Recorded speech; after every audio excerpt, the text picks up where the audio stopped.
coming in.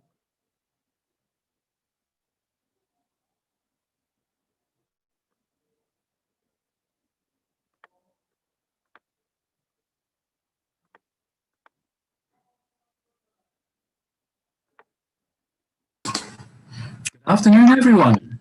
Hi, everybody. How is everybody? Oh, God. Good. Yeah, If you just give Hi, us everyone.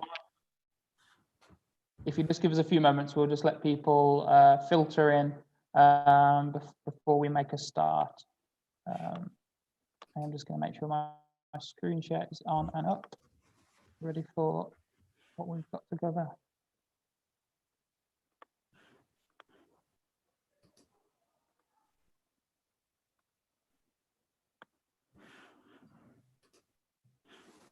So as I said, everybody, just give us a few moments just to get everybody into the room.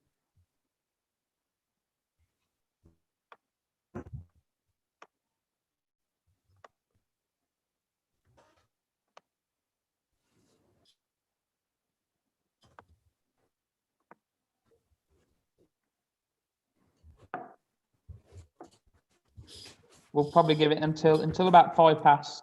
So make sure you got yourself a drink, get comfortable, and then in a couple of minutes we'll be ready to begin.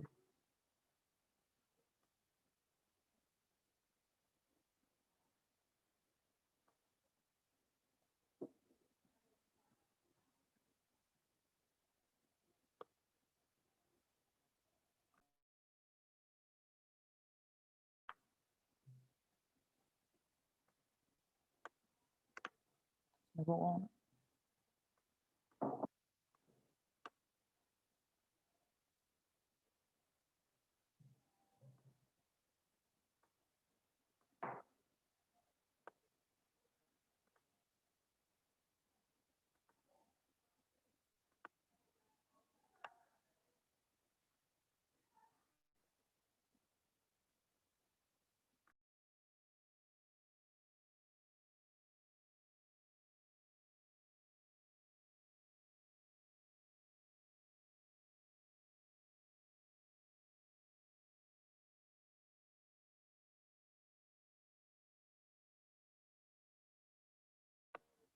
Just 1 more minute, guys, and we will then make a start.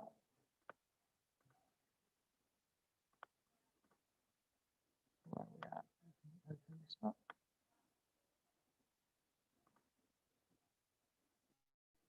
30 more seconds.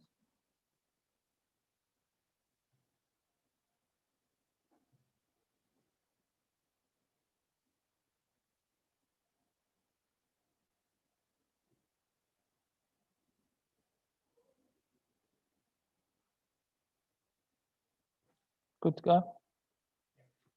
Awesome. Right, I will just make sure I'm unmuted, my camera's on, and I am recording.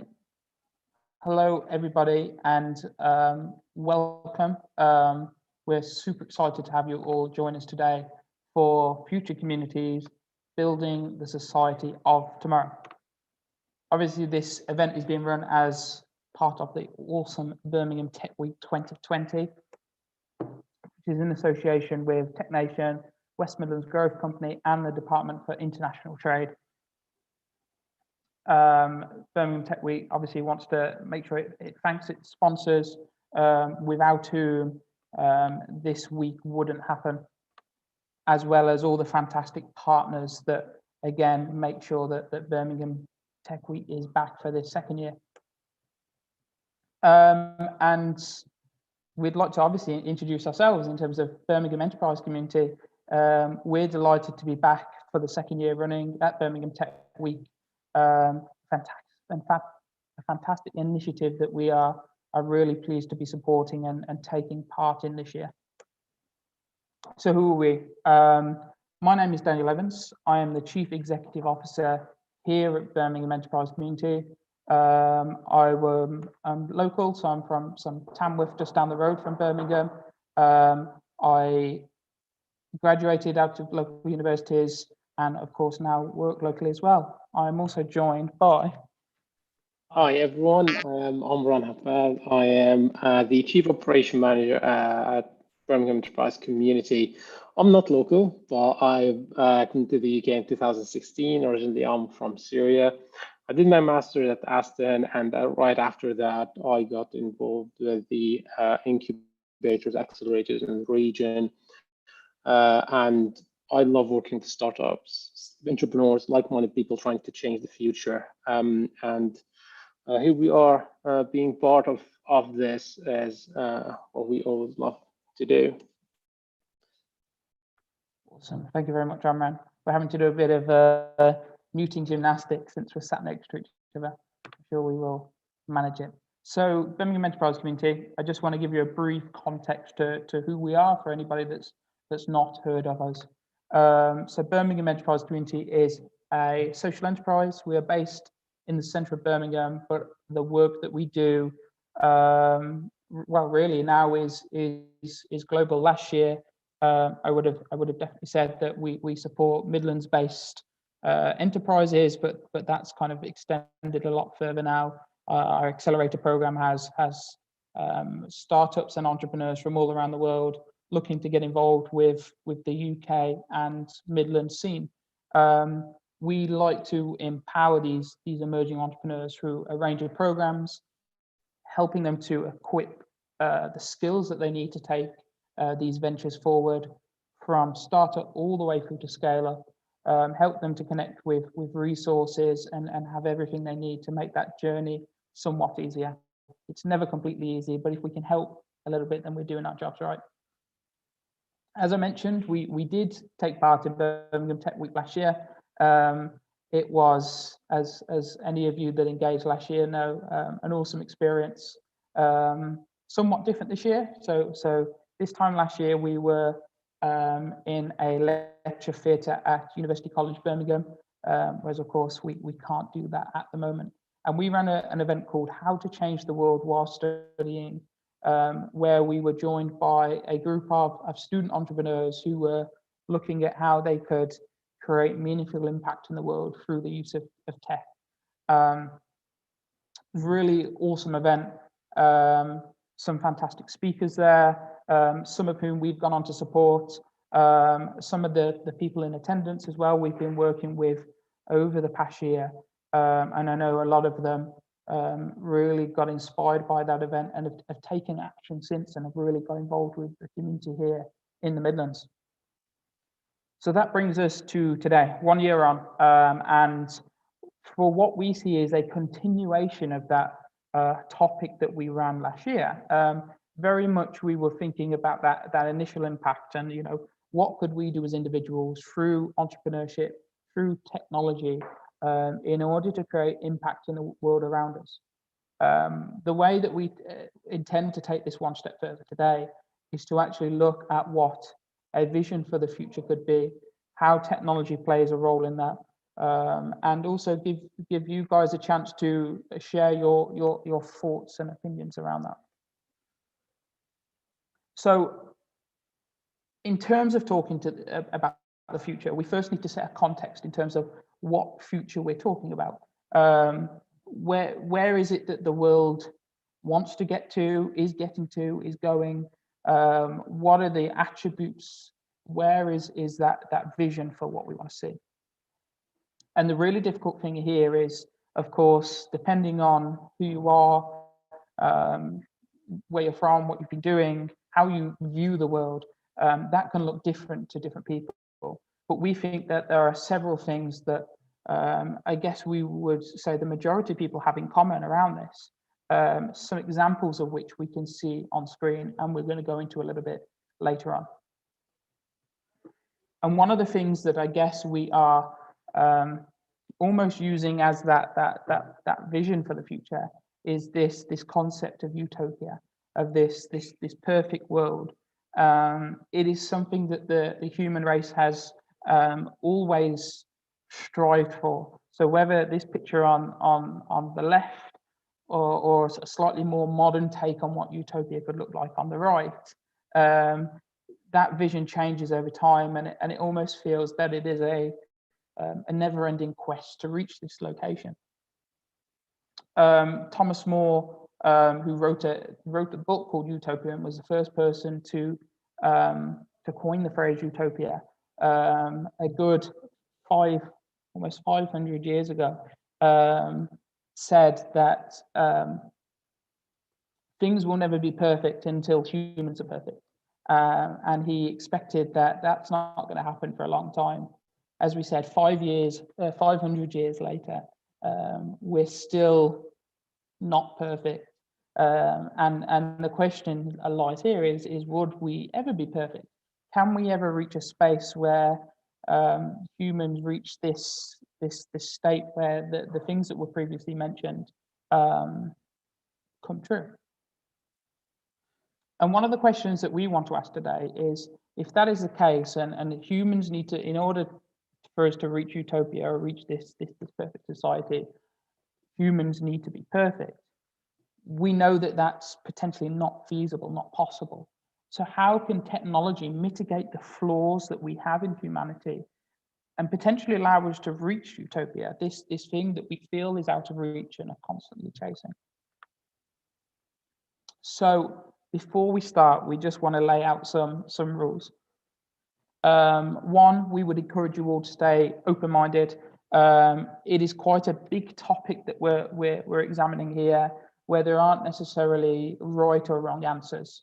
Number two, we will have time for questions and discussion at the end, and we would love to hear your opinions on this. We really see the main part of this session is giving you guys the platform to share your thoughts on this. We just wanted to start the session by setting the context of this.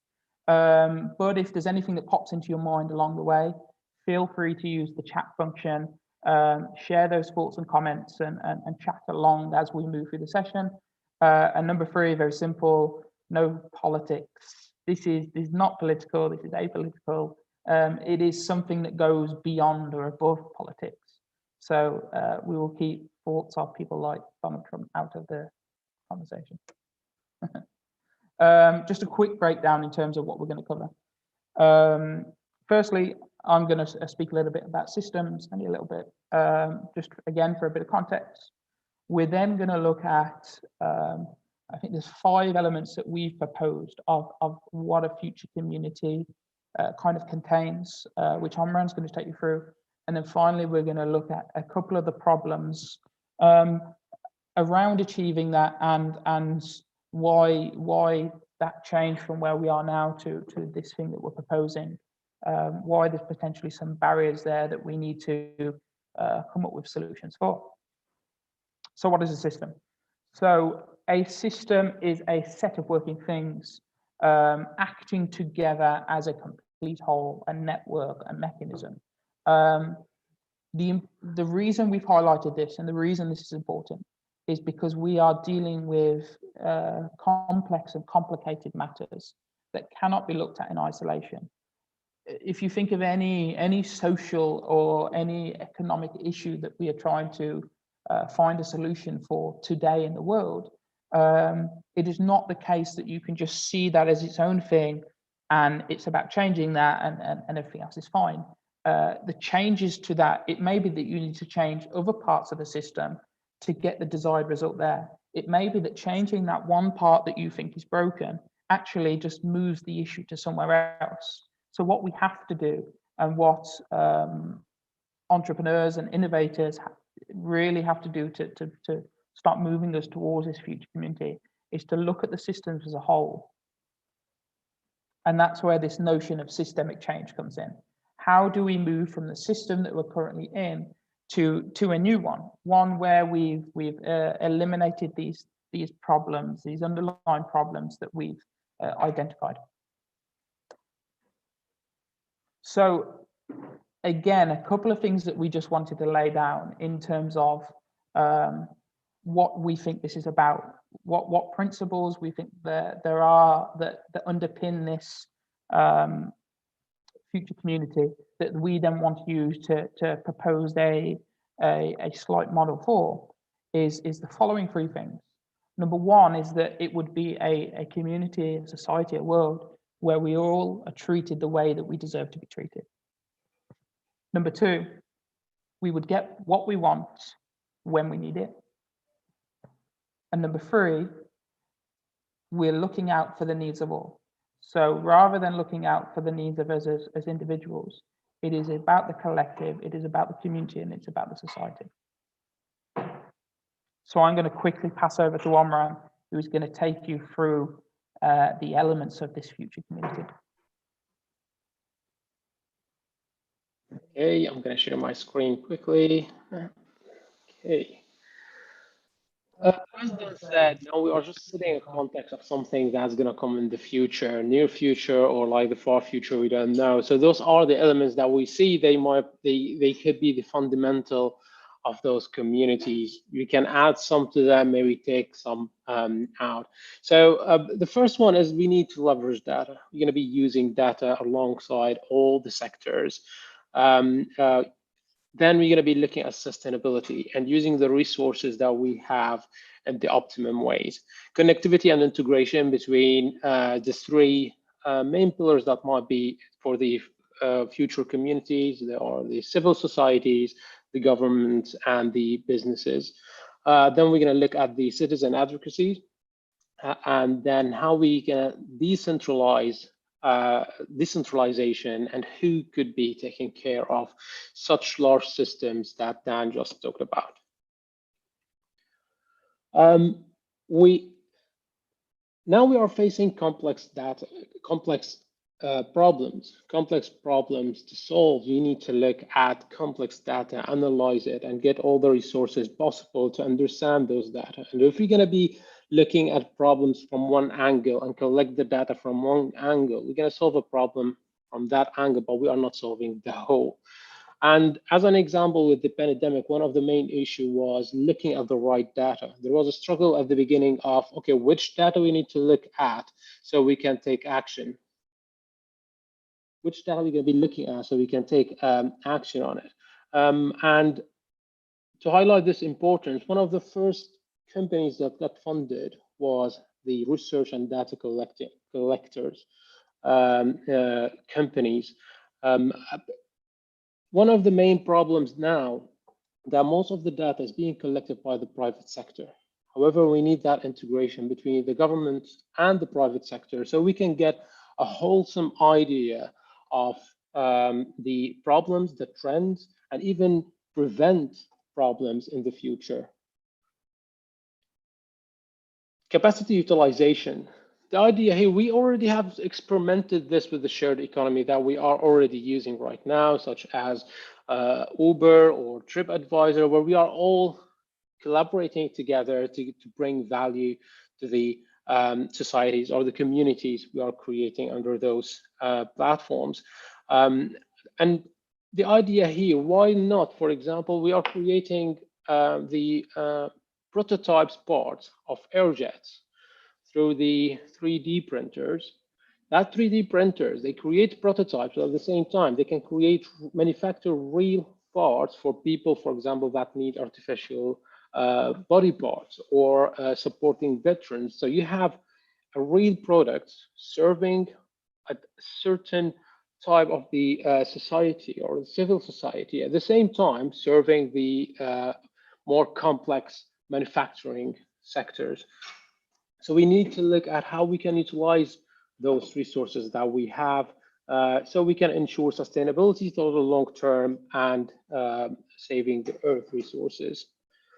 Connectivity and integration. Here I would like to, as an example, we can look at Estonia. So Estonia is now one of the most advanced digital societies in the world. The idea of the connectivity and integration is to provide one access point to data and information for all the sectors and specifically for the civil society. So right now in Estonia, if you have your ID, your digital ID, that digital ID gives you access to the private sector services, to the governmental sectors. Whether you are going to a hospital or you are going to a police station or a library, you're going to be using the same ID. First, you are having one access point to your data, so it's going to be easily and smoothly. You can retrieve your information, know what you need to educate yourself or inform yourself, so you can get involved and engage in decisions that are impacting the whole society around you.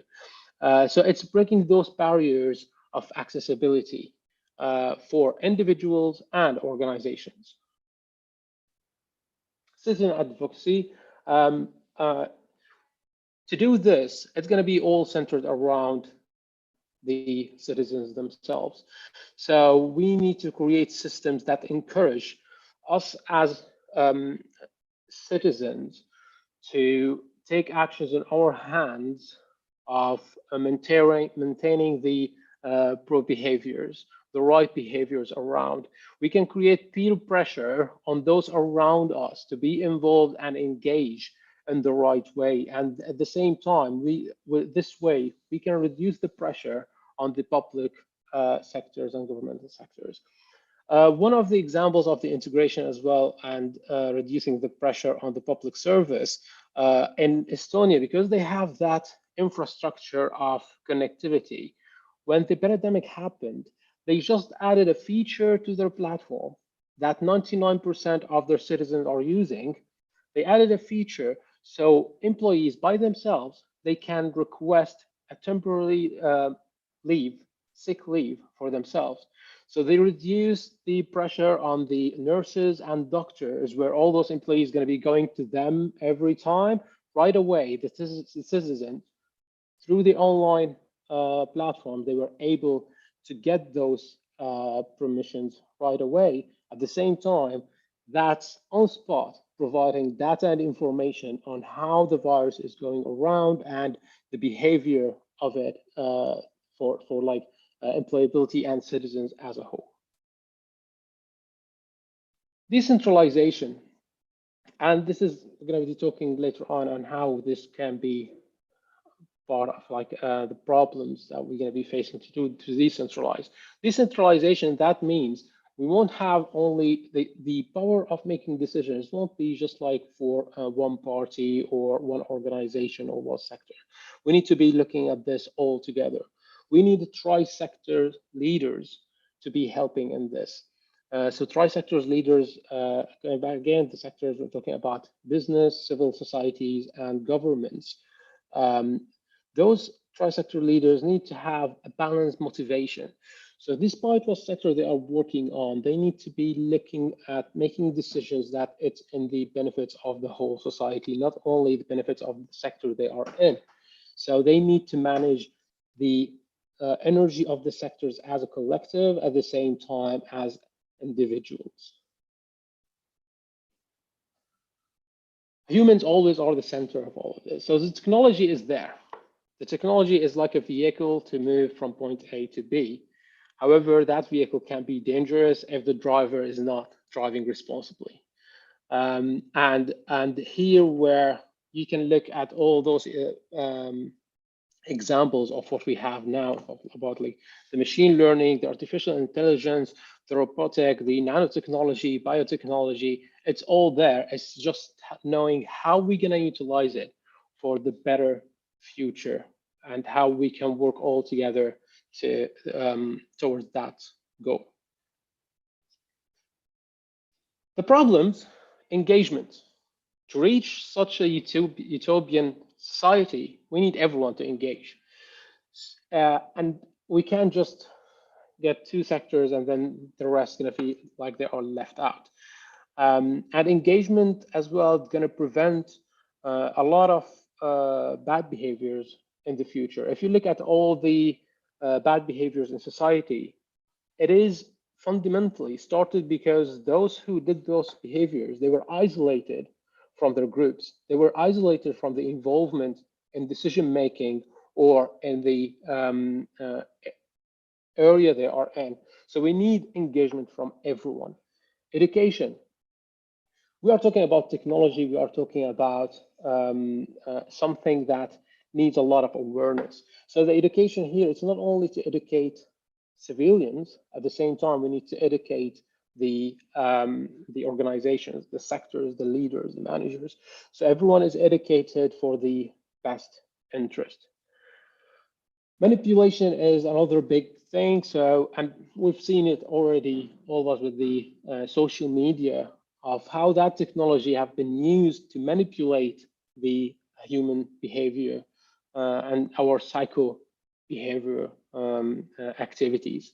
Adaptability, because as Dan said, we need to have one system that connect everyone together.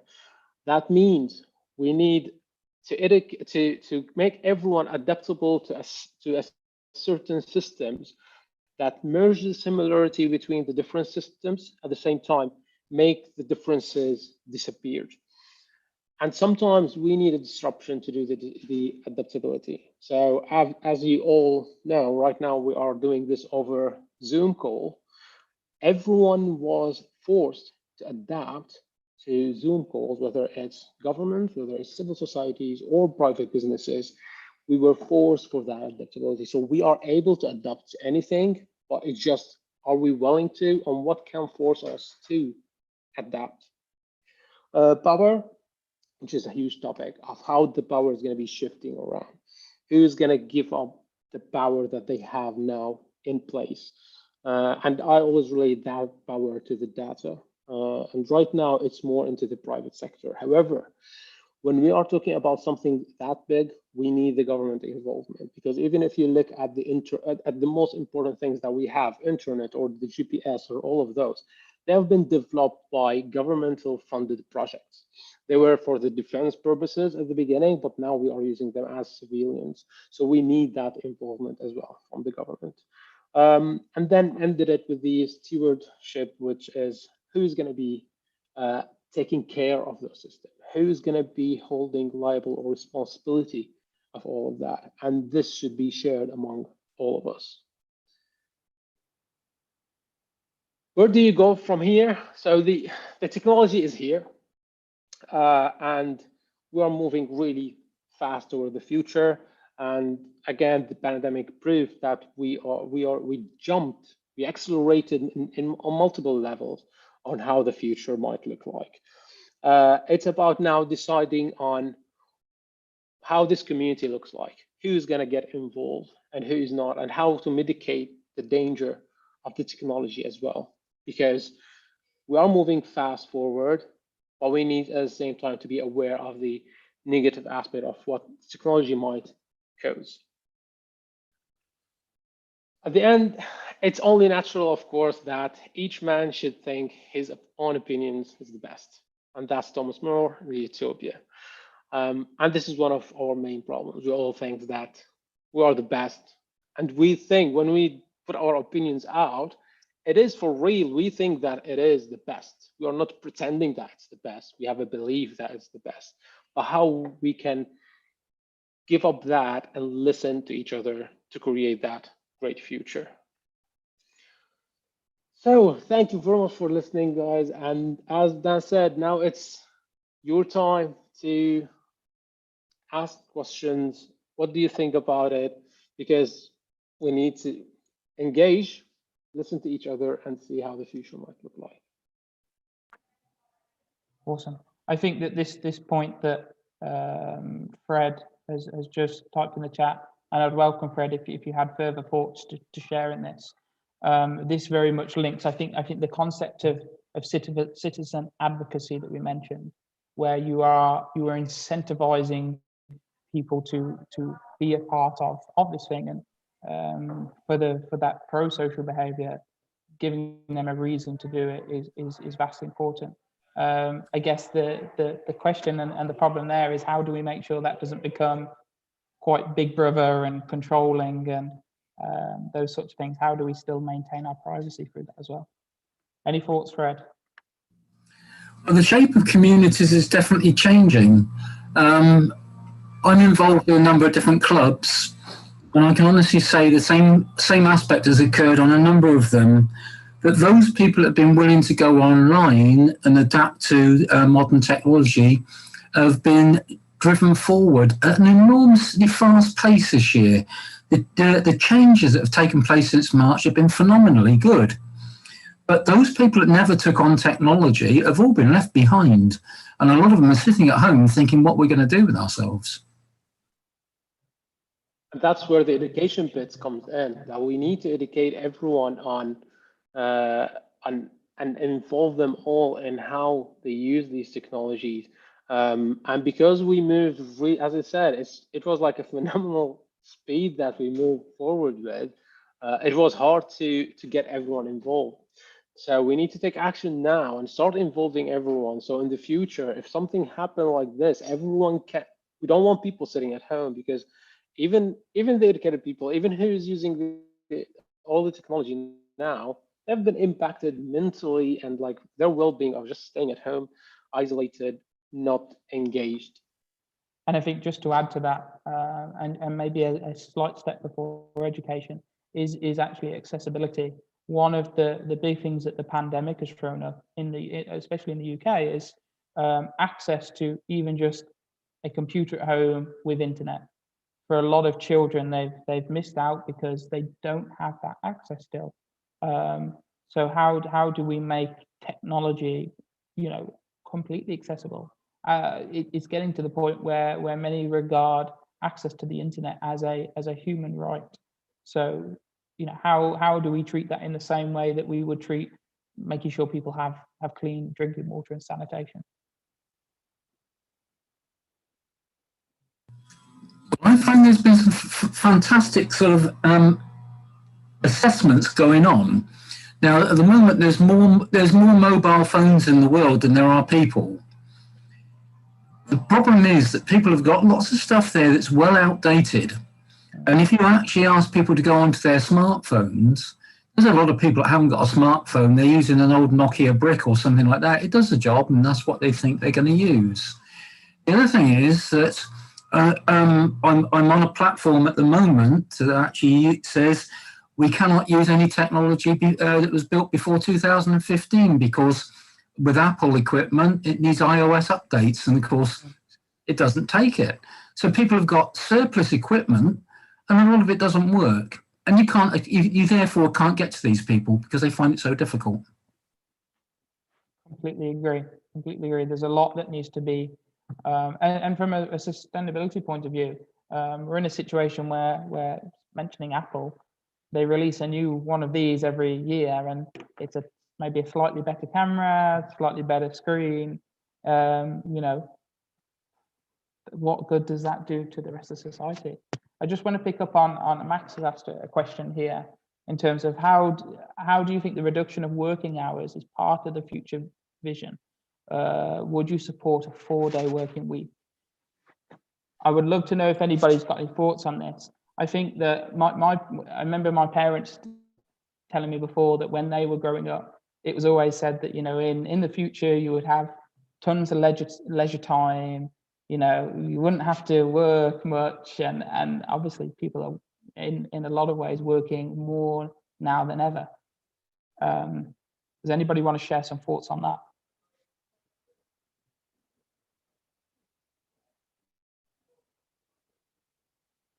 Well, I'm gonna share then about my thoughts. Actually, when the lockdown started, we found out that our productivity increased in a way that we didn't even expect it, and working less doesn't mean that we are not providing the right amount of value or efficiency, because right now the world is more going towards, I'm paying you for the value you are providing, and I'm not paying for the hours you are working for me at this time. And I don't think we're gonna get everyone to do the 4 days anytime soon, but I think a lot more companies gonna be now looking at, okay, 5 days a week, you can work 4 days at the office or 3 days at the office, and 2 days you can just work from home or wherever you want. You don't have to be at the office all the time.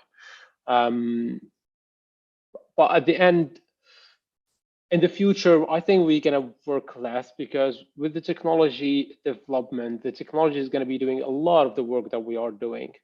And that, I think, might contribute to, yes, we might be working 4 days. And again, I think that if this is a society that provides everybody with what they need, what is the shape of that? Is that saying that if you don't work, you're still going to get those things you need? Is it a case, a lot of countries now have started to experiment with a basic income, and seeing what effect that has on a society. we've seen policies before where the fact that you could maybe go out, work your way up, start your own business, make a lot of private gain, is meant to act as an incentive to encourage people to go and work and be productive. Any thoughts?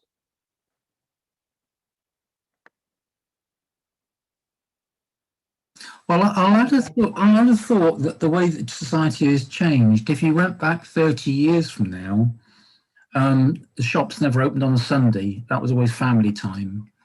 People were clocking in and clocking out of factories. In the evenings, that was family time and it was gardening time. It was a much more structured society, and a lot of people had less pressure on them because they felt in their leisure time, it was actually leisure time. And I think it doesn't matter what happens now, it's a 24-hour society and there's emails and text messages coming in day and night. Yeah, hugely. I think if you go to, well, even not in major cities now, in towns, you can be out and about. You go to Asda at 4 o'clock in the morning, 3 o'clock in the morning. There's people doing the shopping. I've been guilty of sending emails, early hours in the morning and getting a response early hours in the morning. As you said, weekends the same. Anything you want to add there on that?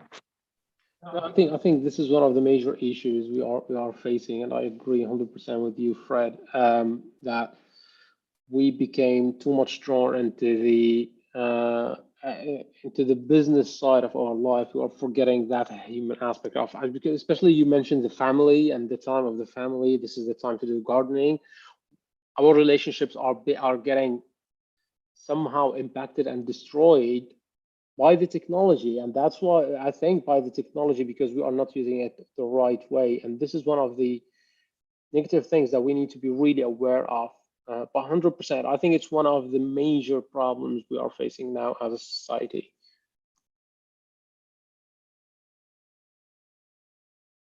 There was something I was going to add there and it escaped my mind. Fred, were you going to say something?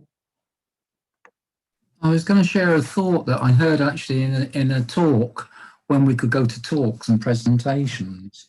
It was a guy just basically talking about the amount of data that's being produced around the world now. And there's a phenomenal amount of data. The problem is it needs to be translated into information.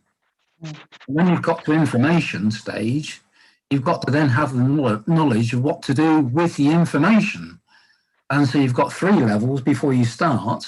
But the ultimate level everyone's trying to get to is have enough wisdom to know what knowledge is useful and what knowledge isn't, because the state of the world at the moment is that you can look up anything on the internet, you'll get conflicting views all over the place, and you've got to have some experience, as it were, why to translate it. Yeah, I think that's massively true, and that's why we definitely proposed data and leveraging data is such a core part of this future community. You look at the figures in terms of the volume of data that passes along through the internet every day, and it's absolutely mind-blowing. That's where especially a lot of the information-powered technologies like machine learning, artificial intelligence, why we are getting there with them is obviously because of the amount of data there. How do we, as you said, harness that then, decide what's useful, what's not useful? There is the danger and I guess one of the problems that we have seen is that manipulation of the technology. How do we know what is useful and not in terms of from a perspective of look back to I know we said no politics, but just as an example, 2016 elections where we saw social media being wielded as a weapon. Same with COVID now, we see social media being used to put out a message in the same way that in World War II they would drop flyers over France to encourage people to join the resistance. Same thing, but different means. I'm just having a look at the comments in the chat. Very interesting talk, guys. Some of the views that our company is actually experiencing. We managed to revolutionize with the software the automotive market, in particular, engineering aspect, And now what is done in 3 to 6 months, you can do with us in 60 seconds, which is a phenomenal time saving. Many engineers see this as they're losing their jobs instead of seeing the real world benefit as they make things way quicker than before. Again, what we saw in terms of the barriers around power, one of the biggest barriers to change in any context is people fearing a loss of power or a loss of identity, a loss of purpose. Well, an example of this issue, because I agree when you said people's going to be afraid of losing their job because of technology or the advance in the technology. You look at what's in Akron in the US. So you have the Rust Belt, where it's like a former industrial place that have been left by itself to just like get forgotten, have been transformed to what's called brain built, where basically you get those laborers and those this human power, and you merge it with the advanced technology, like what General Electric's done.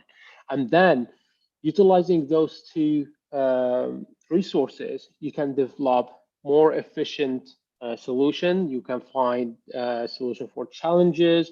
You might predict the future and what can be going on.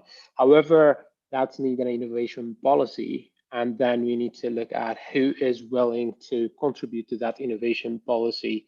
Again, it goes to the three sectors: businesses as a private sector, government, and the civil society. And this is part of the solution of what you are saying of there's a lot of people are afraid of losing their jobs because of the technological advance we're facing. That's super interesting. Does anybody else have any questions they want to propose to people? Any thoughts they want to share? Anything else?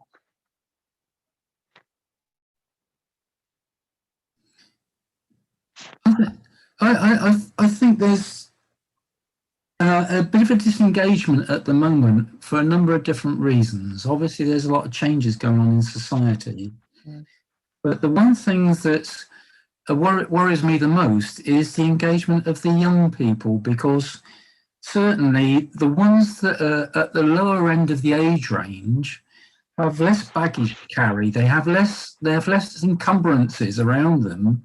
And quite honestly, I think we ought to be looking to the next generation, as it were, to be stimulating a lot of the stuff that's going on.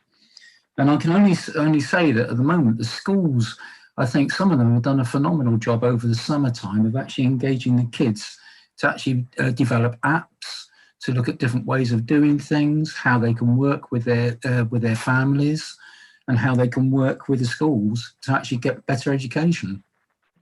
I had a conversation with a headmaster in Birmingham only a couple of weeks ago of Central Academy, and he was saying, very much on his mind now is questioning the curriculum that it stands in terms of how it stood for a very long time, about what schools teach and how they teach it versus what we actually need for the future. Technology is such an important skill to be learning. From our perspective as well, and something he shared is entrepreneurship as well, is that ability to be adaptable, flexible, to be able to respond to challenges and find solutions, because the only thing that we can say is certain about the future is uncertainty. Is we know that we don't really know what's going to go on. So if we can teach people to thrive in those situations and to excel in those situations, it gives them the best chance. Because completely agree, it's going to be their world to build and figure out. So it's a responsibility of the previous generation to equip them with that, to tackle that.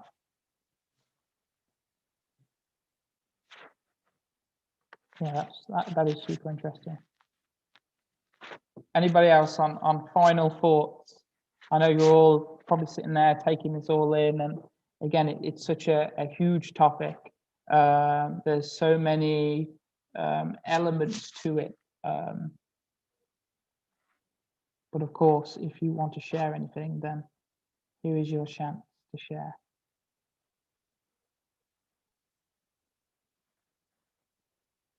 Any closing thoughts from you, Omran? I would say we are able to do whatever we want, and like as a human beings, we always strive to move forward and create new things and innovate. I would say thinking about future communities and how they would like, that's an amazing thing. But we need to look at it as what is the long-term impacts of those stuff, and how we can encourage everyone to get involved, how we can put our ego aside, our individual benefits aside, and think about the future as a collective, as societies, not only in countries, but in, and even like as a global, how we can change, how we can utilize what we have, because there is no way that one country can have all the resources needed, something like this. We need collective effort of all, of a diverse community from around the world. And I think the final from me, it's something that we mentioned in the slides, but I will say it again, is these technologies that power this future in terms of allowing citizens to become advocates and fully engaged, being able to process and use that data, creating a seamless experience through life, and blending both the physical and digital worlds. This technology is here. What needs to happen next is that we actually decide how it is we want to use it, how we want to structure that system, because it is the system that, as we said, has got to change. But the only thing that's stopping us from really unleashing this is those problems of humanity and us deciding what it is that we want for the future.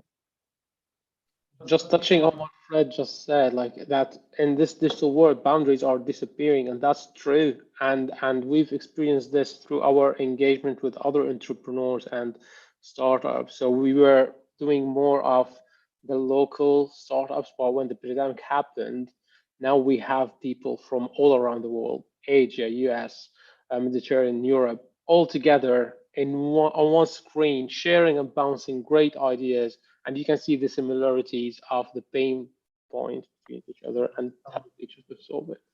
And we see, you know, it very possible now when businesses start to become global from day one. You know, this whole born global concept is again a reality. One, just because of the scalability of the technology. We can reach anybody from anywhere in the world sat here at our laptops. But two, I guess, as Fred said, as Omran said, around those boundaries disappearing, we're seeing overlaps between culture now, because there are a lot more shared experiences that we have across the world than we had before. So whereas before, if I make a product here and then I'm going to export that to maybe China or Japan, or the adaptations that I need to make are huge. Whereas the more that these we kind of develop this global culture, and I design my product to fit in with that global culture, the easier it is for it to move from country to country to country without adaptations, which increases that speed phenomenally.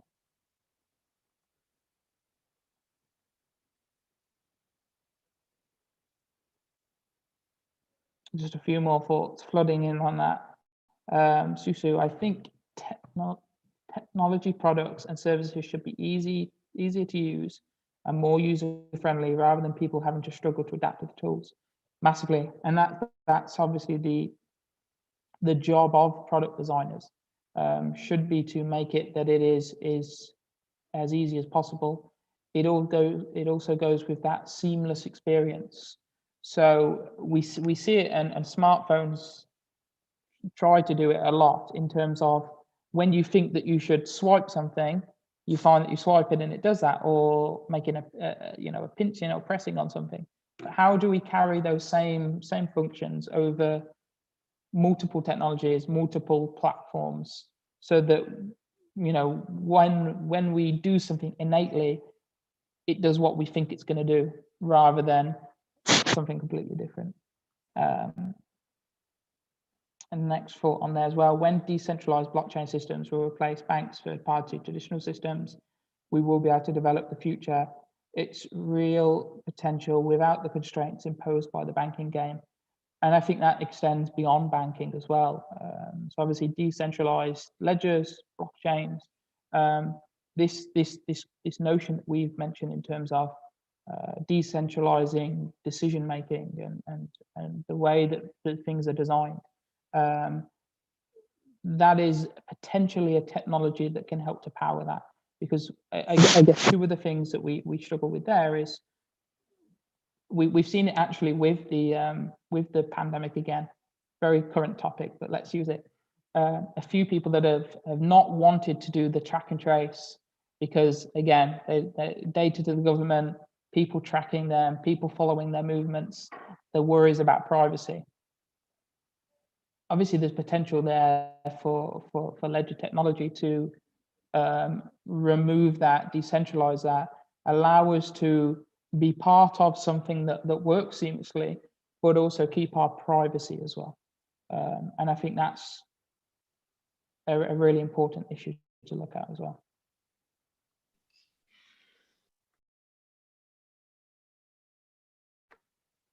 Any very final thoughts? If there's nothing else, then what we will do is we will leave you all to enjoy your evenings. Fred, you might want to add something. Well, I'd like just to say that these forums have been taking place all this week and have been taking place on so many different levels now. Zoom, Teams, all the different stuff that's going on. It's actually building communities in a completely different way. There's a digital community, not just a local community of people you know. 100%, 100%. I think that's a fantastic place to finish this, because that's exactly why organisations like Birmingham Tech Week run these things, is to bring people together, unite people together, share ideas and collaborate. And again, Birmingham Enterprise Community, the organisation we are, that's our primary reason for existence as well. So there's a video being shared on the chat there. Obviously, if you're interested, go and have a look. Thank you very much again. We really appreciate you all spending this time with us today. Hope you are enjoying Birmingham Tech Week. Definitely go on and check the rest of the events out. There's some great stuff coming up. This has been recorded and will be on our YouTube channel, so you can go back and watch the talk and think over it again. If you want to continue the conversation, if you want to get in touch and find out more, just contact us on hello@birminghamenterprisecommunity.co.uk. More than happy.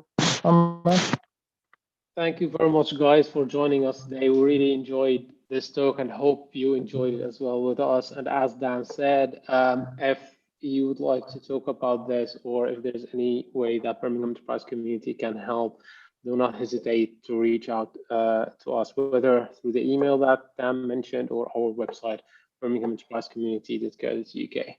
Thank you very much, all. Enjoy your evening. Thanks, everybody.